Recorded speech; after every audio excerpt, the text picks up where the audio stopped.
जिस दिन मेरा डमरू वाला, जिसका नाम कुबेरेश्वर महादेव है, जिस दिन वो तुम्हारी झोली कुबेर के भंडारे से भर दे, उस दिन तुम कथा करो।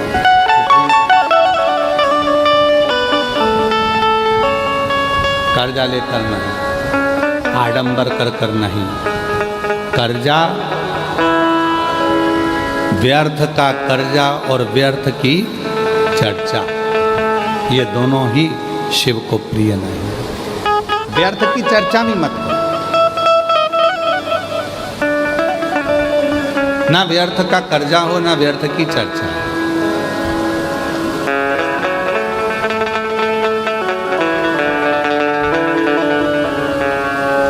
कल दया सिंह जी खड़े हुए थे हमारे अग्रसेन भवन में। हम जब एक व्यक्ति से बात कर रहे थे यजमान वर्ग से, तो दया सिंह जी भी खड़े हुए थे। तो दया जी, हमने उनसे, वो बोले कि हम कथा कराएं, आप सबसे मिलना। हमने कहा ना तो हमें व्यर्थ की चर्चा करना आती है और ना हमें व्यर्थ की बात करना आती है। हम जितनी देर मिलेंगे दया जी, और आप भी जितनी बार कथा लेने आए, हमने एक ही बात कहा, कथा हम भिलाई को दें चाहे कहीं पर भी दें, पर शर्त एक ही है, हम किसी से मिलेंगे नहीं। आप कथा सुनो, भजन करो, कीर्तन करो, मंत्र जाप करो और अपना स्मरण करो। और मैं साधुता देता हूँ दया सिंह जी आपको कि आप कभी, ये तीसरी कथा है, आपने ना तो ये कहा कि मेरे भाई से मिलो, मेरी बहू से मिलो, या मेरी ये भतीजी से मिलो, भतीजे से मिलो, या मेरे रिश्तेदार से मिलो। हम आपको इसके लिए धन्यवाद देते हैं कि ये होना चाहिए। साधु सीहोर वाला बाबा,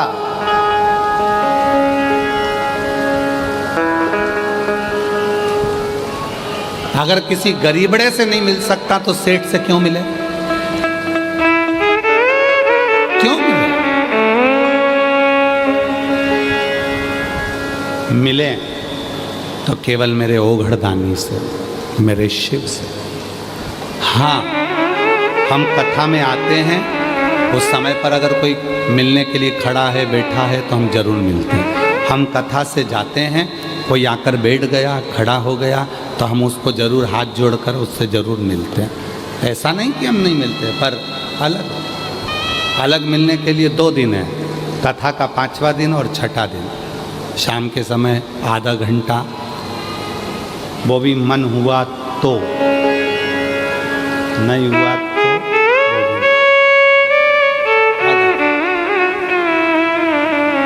कई लोग कहते हैं गुरुजी हमारे वो महाराज जी आते हैं, ये महाराज जी आते हैं, वो बाबा जी तो ऐसे हैं कि रात को बैठे 8 बजे से तो मिले 11, 12, 1 बजे तक, फिर सुबह से मिल लो, शाम से मिल लो। नहीं, हम आपसे कहते हैं सीहोर वाले से मिलने की ललकता मत रखना, डमरू वाले से मिलने की ललकता रखना, शिव से। सीहोर वाला बाबा तो आपके जैसा है। आप भी 1 लोटा जल चढ़ाते हो, हम भी चढ़ाते हैं, आप भी भजन करते हो, हम भी भजन करते हैं, आप भी भोजन करते हो, हम भी भोजन करते हैं। और निवेदन है, जिनको भगवान बनने का शौक हो उनको भगवान बनाओ। हमें इंसान है और हमें इंसान रहने दो। हमें इंसान है, हमें इंसान, हमें भजन करने दो, अपना स्मरण करने दो, भक्ति करो,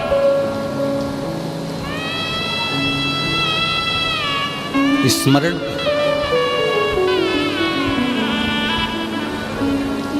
व्यासपीठ से एक बात कही थी, शरीर में अगर रोग आ जाए, बीमारी आ जाए, तो सबसे पहले अपने नज़दीक के डॉक्टर के पास जाओ। हम डॉक्टर को शिव मानते हैं, शंकर मानते हैं। वो डॉक्टर अगर आपको कह दे कि ये रोग है, ये बीमारी है, इसके लिए दवाई खाना है, आप दवाई खाना प्रारंभ करो और शिव जी को 1 लोटा जल चढ़ाना प्रारंभ करो। तो दवाया और दुआ जब दोनों साथ चलेगी तो तुम्हारा रोग जल्दी समाप्त हो जाएगा।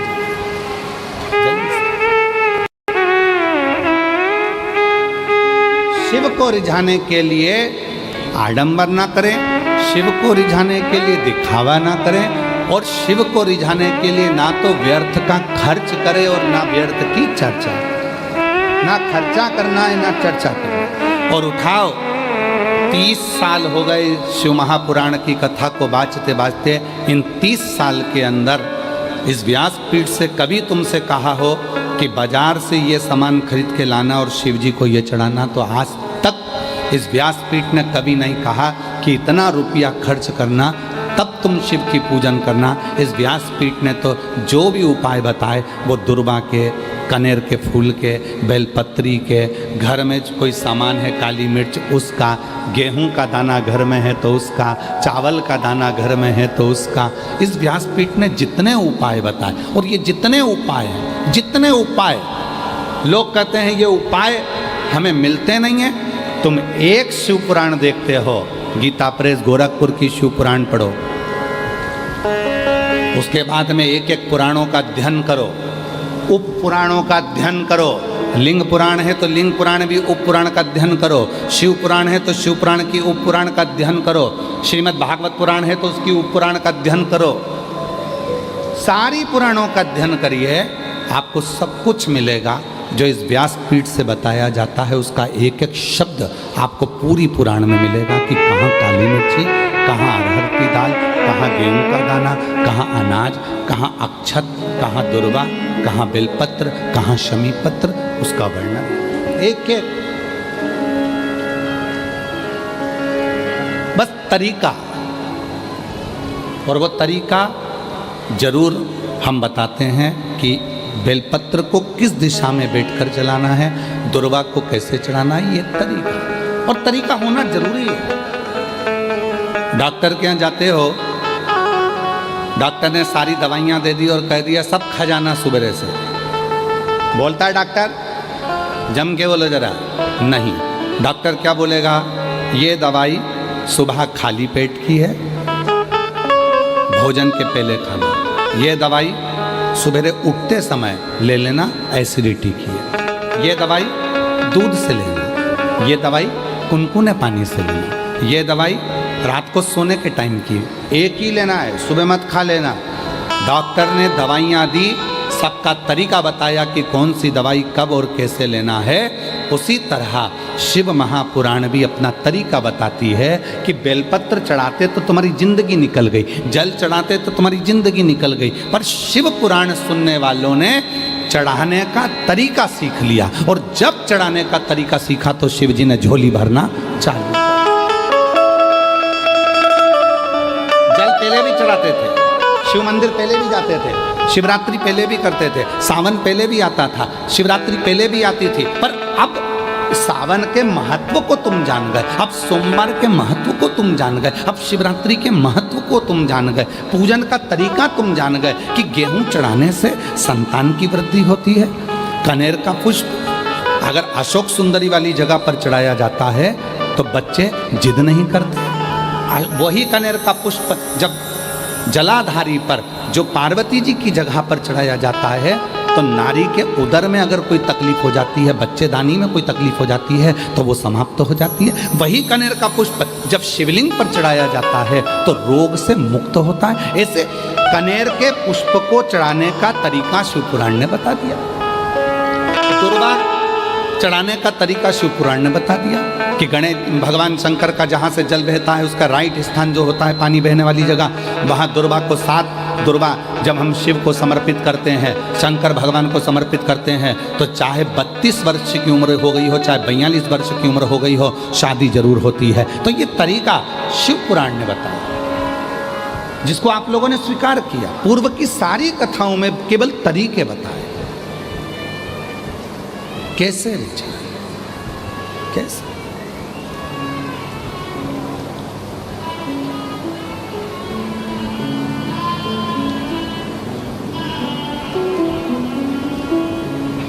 बस वही तरीका आप और हमने सीखा, वही तरीका। आज जो ये लाखों की भीड़ रात को 11 बजे से लेकर 10 बजे रात्रि से जो भीड़ बढ़ना प्रारंभ हुई है, तो बता रहे हैं कि पूरे रोडों पर छाता लगा लगा कर भक्त बैठे हुए।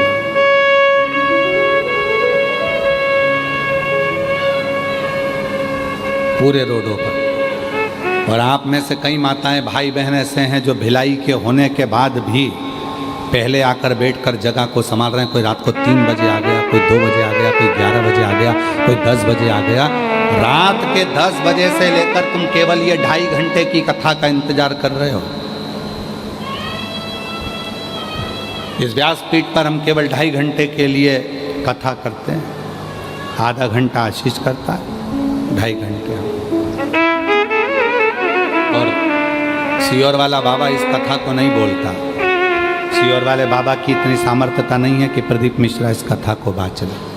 ये शिव पुराण बाँचने के लिए स्वयं देवाधिदेव महादेव ही व्यासपीठ पर बैठकर कथा का वाचन करते। और कथा करवाने वाला भी कोई दूसरा नहीं होता। अगर बोलबम समिति को दया सिंह जी को भोलेनाथ जी ने आगे रखा है तो बाबा ने स्वयं शिव के रूप में किसी न किसी रूप में आकर दया सिंह जी पर कृपा कर कर कि भाई ये शिव पुराण तुम्हें सावन के महीने में कराना है, बोलबम समिति को कराना है। ये शिव की कृपा से शिव किसी रूप में आकर इनके ऊपर करुणा कर देते हैं और कहते हैं कि ये कथा कराओ। और कथा सुनने वाले आप नहीं हो। जितने शिव भक्त छाता लगाकर बैठे हैं, जितने शिव भक्त रोडों पर बैठे हैं, कीचड़ में बैठे हैं, पेड़ों पर टंगे हुए हैं, वृक्षों के ऊपर बैठे हुए हैं, कोई कहीं कहीं बैठे हुए हैं, पंडाल में बैठे हैं, चैनल के माध्यम से आस्था चैनल पर कथा सुन रहे हैं, फेसबुक यूट्यूब पर कथा सुन रहे हैं, जितने भी कथा सुन रहे हो, कथा आप नहीं सुन रहे। आपका कोई पुराना रिश्ता मेरे भोलेनाथ जी से है, जो भोले बाबा आपको बुलाकर कथा श्रवण करा रहे हैं।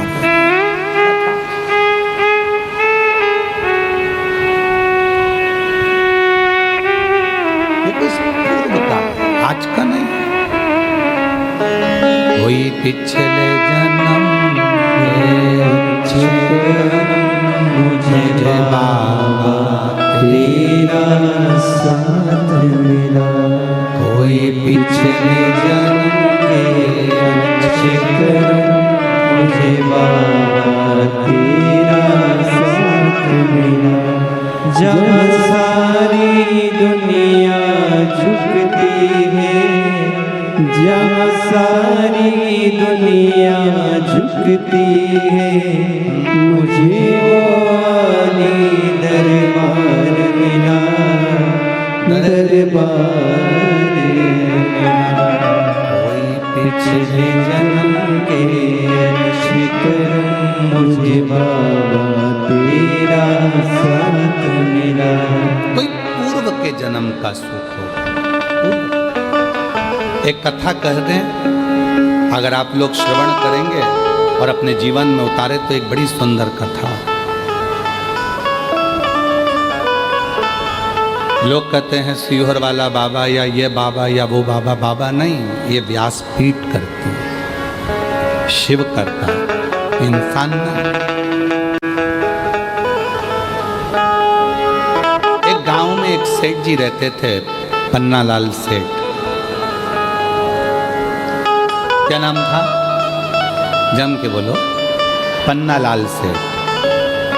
निकलते थे तो लोग उनको नमस्कार करते थे, प्रणाम करते थे। पन्नालाल सेठ जी प्रणाम, नमस्कार, नमन, नमस्ते पूछते करते। कोई सलाम करता, कोई नमन करता, कोई नमस्कार करता, कोई प्रणाम करता। पन्नालाल सेठ मुंडी हिला देते, नीचे मुख कर कर बोलते मैं बोल दूंगा। फिर कोई मिला तो पन्नालाल सेठ से कहा प्रणाम, नमस्कार, सलाम। पन्नालाल सेठ बोलते धीरे से मैं बोल दूंगा। फिर किसी ने प्रणाम करा तो उन्होंने फिर कहा मैं बोल दूंगा। फिर किसी ने प्रणाम करा तो फिर कह दिया मैं बोल दूंगा, घर जाकर मैं बोल दूंगा। मुनीम एक दिन साथ चल रहा था और मुनीम ने कहा सेठ जी एक बात समझ में नहीं आती, कोई तुमको सलाम करता है, प्रणाम करता है, नमस्कार करता है और तुम सिर झुकाकर मुस्कुराकर धीरे से बोल देते हो मैं घर जाकर बोल दूंगा। तुम घर पर किसको बोलोगे? सेठ जी ने कहा चल मैं बताता हूँ मैं किसको बोलूँ। सेठ जी पन्नालाल जी गए, तिजोरी खोली और लक्ष्मी जी से कहा आज मैं रास्ते में से जा रहा था तो वो सलाम कह रहा था, वो प्रणाम कह रहा था, वो नमस्कार कह रहा था। मुनीम ने पूछा तुम घर पर आकर लक्ष्मी जी से पैसे से कहते हो कि वो तुम्हें प्रणाम कर रहा था? हाँ। मुनीम ने पूछा ये क्यों? पन्नालाल सेठ कहने लगे जब मैं गरीब था, जब मेरे पास कुछ नहीं था, कोई मुझे सलाम नहीं करता था, ये सब सलाम पैसे को करा जा रहा है, ये सारा प्रणाम कुर्सी को करा जा रहा है, ये सारा प्रणाम धन को करा जा रहा है, ये सारा प्रणाम लक्ष्मी को करा जा रहा है। लक्ष्मी नहीं होगी तो कोई प्रणाम नहीं करता, कोई सलाम नहीं करता, और लक्ष्मी है तो सब प्रणाम करता।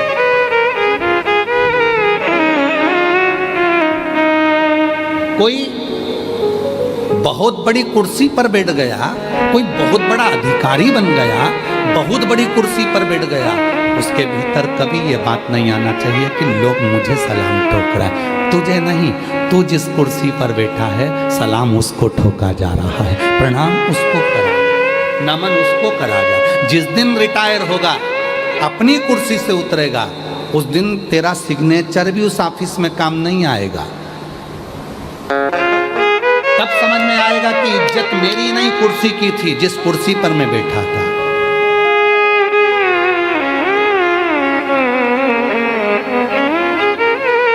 कुर्सी की इज्जत नहीं है, इज्जत तुम्हारी नहीं, इज्जत उस कुर्सी की है जिस कुर्सी पर तुम बैठे,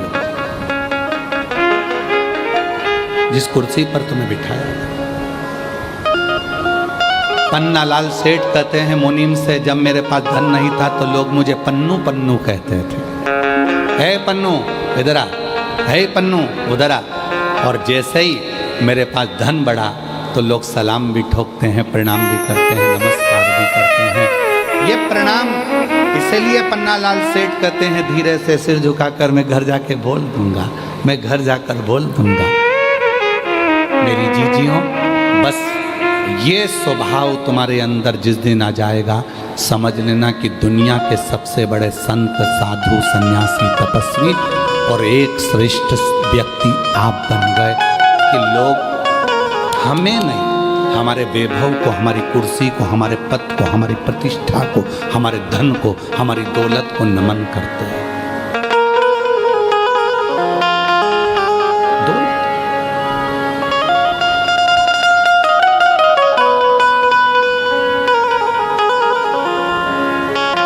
कौन नमन करता? जिस कुर्सी पर तुम बैठे हो उस कुर्सी की मर्यादा है, उस कुर्सी को लोग सलाम कर रहे हैं, तुम्हारे धन को लोग सलाम कर रहे हैं। तुम्हारे पास धन नहीं रहेगा, कोई सलाम नहीं करेगा, कोई प्रणाम नहीं करेगा, कौन याद करे?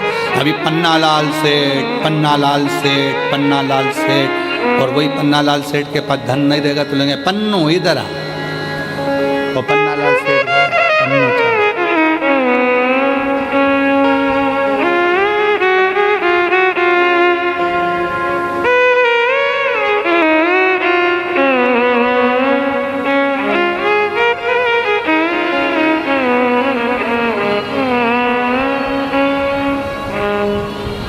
कभी कभी इस कथा को कहते कहते हमको एक गाने की एक लाइन याद आ जाती है, मत कर इतना गुरूर, मत कर इतना गुरूर, इस सूरत पर ना जाने ये सूरत कब ढल जाती है।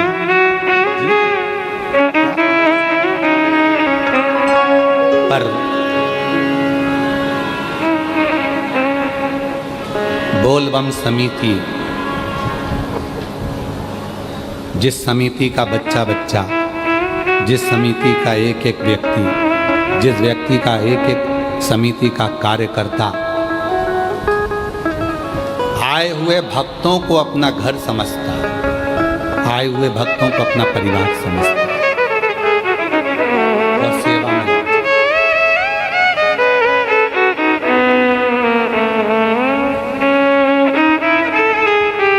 जब कोई हमसे कहता है हम ऐसी कथा कराएंगे, ऐसी कथा कराएंगे कि लोग देखते रह जाएंगे, दया सिंह जी साधु था, आपके मुख से कभी ऐसी बात नहीं निकली, कभी भी जिंदगी। ये तीसरी कथा चल रही, पर आपने कभी नहीं कहा कि हम ऐसी कथा करें, कभी नहीं कहा आपने। हम साधुता देते हैं इस चीज़ के लिए, और ये होना चाहिए। एक आप, एक हमारे महाराष्ट्र के भगत हैं वो, एक हमारे हरियाणा वाले बिहान अपने तारा बाबा की कुटिया वाले कांडा जी, वो भी कभी नहीं बोलते। भले ढेरों की संपदा होगी, पर उनके मुख से भी हमने कभी नहीं सुना वो गोविंद गोपाल कांडा की गुरुजी हम ऐसी कथा करें ना। वो एक ही बात बोलते हैं, जैसे आप बोलते हो ना गुरुजी जो महादेव चाहेगा ना सावन के महीने में वही होगा, क्योंकि महीना उनका है, कथा कराने वाले वो हैं और वही आयोजन कराएंगे, तो मैं नहीं हूँ। बस उसी तरह से वो हमारे हरियाणा वाले गोविंद जी कांडा, गोपाल जी कांडा, वो भी एक ही बात बोलते हैं, गुरुजी कथा तारा बाबा कराएंगे, कथा तारकेश्वर महादेव कराएंगे, कथा तारा बाबा कराएंगे। बहुत बहुत साधुता, ये अपना नहीं है, ये सब उसका। प्रभु आपकी कृपा से सब काम हो रहा है, भोले आपकी कृपा से सब काम हो रहा है। करते हो भोले बाबा मेरा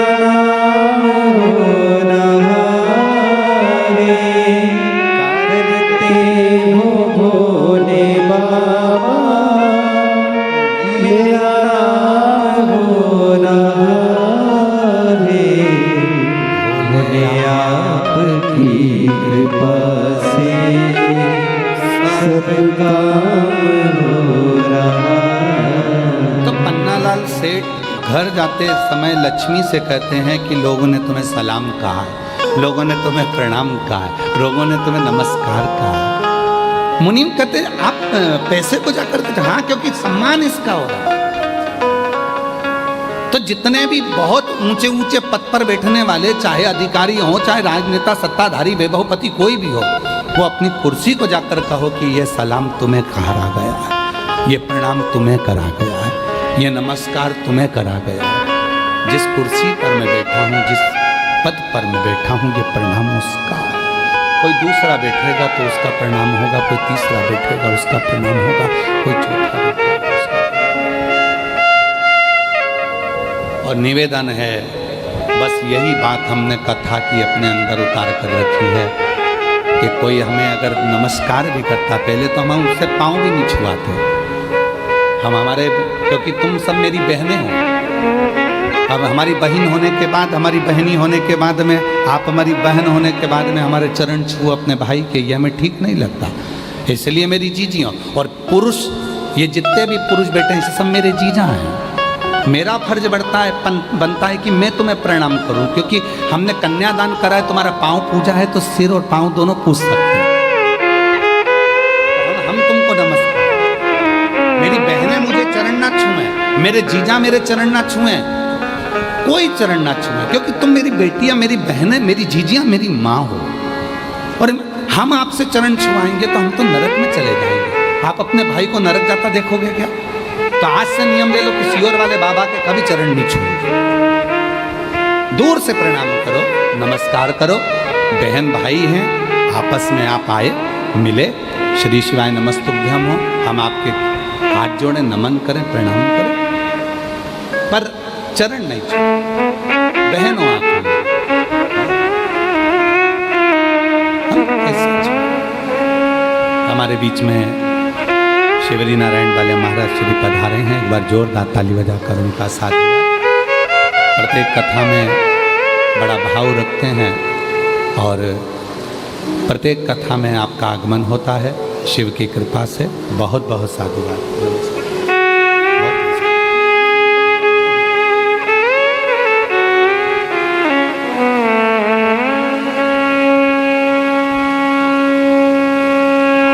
प्रणाम करो मेरे शिव को, प्रणाम करो मेरे भोलेनाथ को, और प्रणाम करो अपने घर के बुजुर्गों को, प्रणाम करो अपने पति को, प्रणाम करो अपने घर के वृद्धों को, उनको चरण छुओगे, अपने माँ बाप के चरण छुओगे तो सुख मिलेगा, आनंद मिलेगा। जिस प्रदोष की कावड़ पूरा सीहोर, मध्य प्रदेश सीहोर में लोग जिस कावड़ का दर्शन करने के लिए आते हैं, मात्र कावड़ के वो 2 लोटों का दर्शन करने के लिए, उस छड़ी का दर्शन करने के लिए लोग कावड़ भरने के लिए कुबेरेश्वर धाम पहुंचते हैं। अभी 25 आज 23 है, कल का दिन बीच में, परसों लोग कावड़ भरने सुबह 9 बजे माँ सीवन के तट से कुबेरेश्वर धाम तक आएंगे, केवल उस कलश का दर्शन करने के लिए और जल भरने के लिए, क्योंकि प्रदोष की कावड़ सीहोर की जो भराती है उसको कामना कावड़ कहा जाता है। भगवान उसकी कामना को पूर्ण करते हैं। इसलिए प्रदोष का दिन था, कावड़ का जल भरने के लिए मय दानव आ गया और मय दानव ने जैसे ही कुएं के अंदर से जल निकाल रहा था, मय दानव के मस्तक का पसीना उस मेंढक पर पड़ गया। मेंढक पर पड़ते से ही उस कन्या ने अवतार ले लिया। कन्या ने अवतार लिया, वो रोने लगी तो मय दानव के कोई बच्चे नहीं थे, उसने उस कन्या को निकाल लिया, अपनी बेटी के रूप में रखा और उसका नाम मंदोदरी हो गया, जिसका विवाह लंकापति रावण से हुआ। उसका नाम मंदोदरी हो गया। वो मंदोदरी, मय दानव की पुत्री उस मंदोदरी, आप देखो पूरे चरित्र को उठाकर देखिएगा, पूरी रामचरितमानस को उठाकर देखिएगा, पूरी रामचरितमानस को उठाकर देखिए। मंदोदरी हमेशा अपने पति को समझाती रही, हमेशा हमेशा अपने पति ज्ञान देती रही, लंकापति रावण को समझाती रही, मंदोदरी उपदेश देती रही, समझाती रही। पूरी रामायण को उठाकर देखिए, रावण को हर पल समझाती थी मंदोदरी, क्योंकि मंदोदरी को मालूम है मैं कौन हूं। कौन? कौन?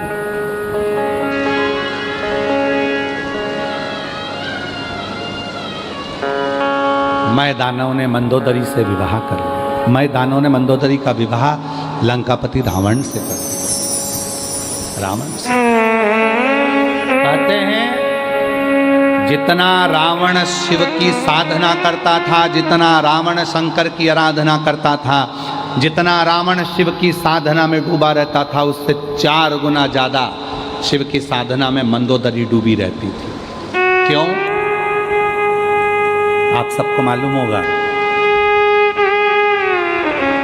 स्मरण में होना चाहिए आपको। पूरी लंका तहस नहस हो गई थी, केवल एक मंदोदरी ऐसी थी जिसके शिव भक्ति के कारण वो पूरी की पूरी लंका वापिस वैसी की वैसी हो गई थी।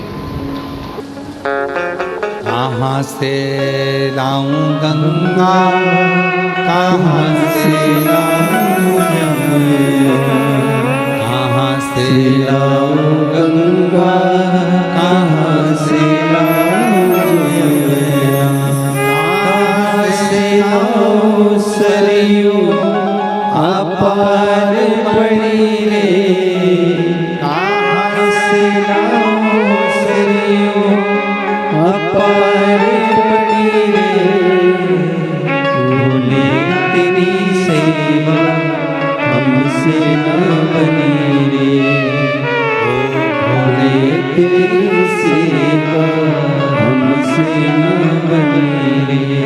कहाँ से लाऊं लड्डू, कहाँ से लाऊं पेड़ा, कहाँ से लाऊं लड्डू, कहाँ से लाऊं पेड़ा, कहाँ से लाऊं बर्फी वो शक्कर जड़ी रे, कहाँ से लाऊं बर्फी वो शक्कर जड़ी रे, भोले तेरी सेवा हमसे न बनी रे, ओ भोले तेरी सेवा हमसे न बनी रे। कहाँ दे हम इसीलिए शिव महापुराण की कथा कहती है आशीर्वाद दो तरह का होता है। बोलो कितनी तरह का? जम के बोलो जरा। दो तरह। आप लोगों ने आशीर्वाद लिया किसी का? अरे बोलो तो जम के। आशीर्वाद दो तरह का होता है। कौन कौन सा होता है? अब लोग कहेंगे गुरुजी आशीर्वाद भी तो होता है। बिल्कुल होता है। जितने आस्था चैनल पर सुन रहे हो, जितने फेसबुक यूट्यूब पर सुन रहे हो, जितने सोशल मीडिया पर सुन रहे हो, जितने ये पवित्र शिव महापुराण के प्रांगण में जयंती स्टेडियम भिलाई में बैठकर कथा सुन रहे हो, जानते हो आशीर्वाद दो तरह का होता है। एक आशीर्वाद चरण छूकर लिया जाता है। क्या छूकर लिया जाता है? चरण छू।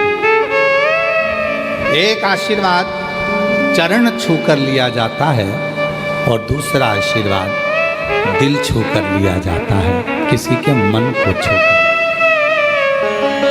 मन कब छुएगा? चरण छूना सरल है और चरण छूकर आशीर्वाद लेना सरल है, पर दिल छूकर कोई की तुमने हेल्प कर दी, किसी को कोई सहयोग कर दिया, किसी का कोई कष्ट मिटा दिया, किसी को कोई तकलीफ थी, तुमने उसका साथ दे दिया। जो आशीर्वाद मन से मिलेगा वो तुम्हारी पूरी जिंदगी को तार देगा, पूरे जीवन को तार।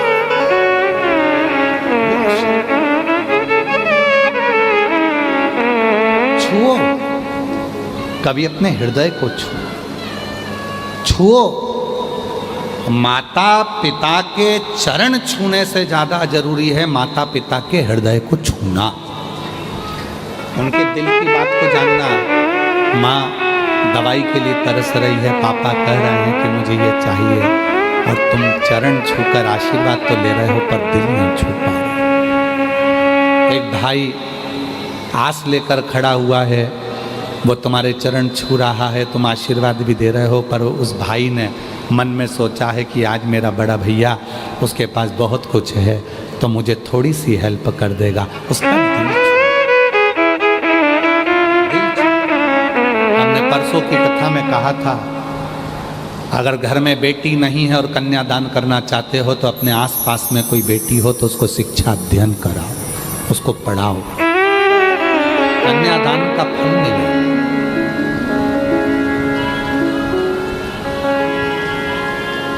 आशीर्वाद दो तरह का होता है, एक चरण छूकर लिया जाता है, दूसरा दिल छूकर लिया जाता है। चरण छूकर मिला वो अपनी जगह पर है, पर किसी का दिल तो छू। पराया दर्द जो अपनाए उसे इंसान कहते हैं, किसी के काम जो आए उसे इंसान कहते हैं। ये भारत की संस्कृति का स्वयं खा लेना सुकृति है, छुड़ा कर खा लेना विकृति है, और बांट कर खाना ये मेरे भारत देश की संस्कृति है। ये मेरे भारत देश की संस्कृति है। जो मिला वो दिया, जो मिला। आप सब कौशल प्रदेश के हो, माँ कौशल्या जी की भूमि से हो, माँ कौशल्या जी के जन्मस्थली से हो। आप सब जानते होंगे कि जब माँ जानकी जी विवाह कर आई थी, कौशल्या जी ने एक फल दशरथ जी को दिया।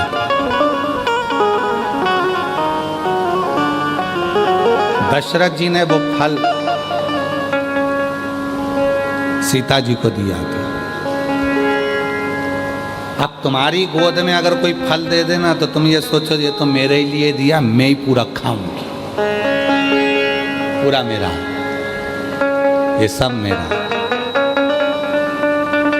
कौशल नरेश की पवित्र कौशलपुर कौशल्या जी के गांव से, नगर से आप लोग, कौशल प्रदेश से आप। कौशल्या जी ने एक फल दिया दशरथ जी को, दशरथ जी ने वो फल सीता जी की गोद में डाल दिया। और दशरथ जी ने कहा, सीता जानकी, हमारे घर की मर्यादाओं को दर्शाना, बहू के श्रेष्ठ कर्म को दर्शाना। फल लिया मां जानकी जी ने, गई, घर में जितने सदस्य थे उतने उस फल के टुकड़े करे दशरथ जी के हाथ में लाकर दे दिए। दशरथ जी ने पूछा, क्या